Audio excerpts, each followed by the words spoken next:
位於將軍澳彩明苑彩明商場地下240號嘅彩明郵政局將會喺2025年10月11日星期六營業時間過後關閉，並喺2025年10月13日星期一遷往將軍澳唐賢街30號。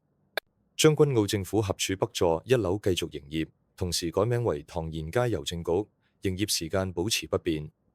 清晨時段已經有多位集郵愛好者提前到場，為收藏美日9 B 票同埋為郵品加蓋郵戳。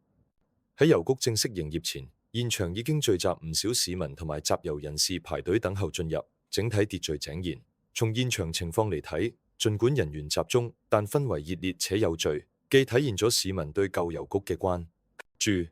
亦都反映出郵政服務嘅群眾基礎。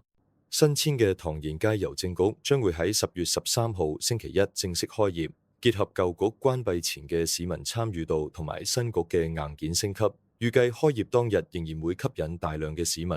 集郵愛好者前往，延續較高嘅現場關注度。相較於舊局，新局喺空間規劃上進一步優化，建築面積顯著擴大，接待容量提升大約50%。可有效緩解高峰時段嘅人流壓力，縮短市民業務辦理等候時間。此外，新局戶外區域增設咗24小時自郵寄同自郵站，該設備支持信件投遞、小型包裹自助寄送、郵資查詢等基礎郵政服務。即便喺郵局非營業時間，如夜間、法定節假日，市民仍然能夠隨時辦理相關業務，實現郵政服務無間斷覆蓋，進一步契合便民服務需求。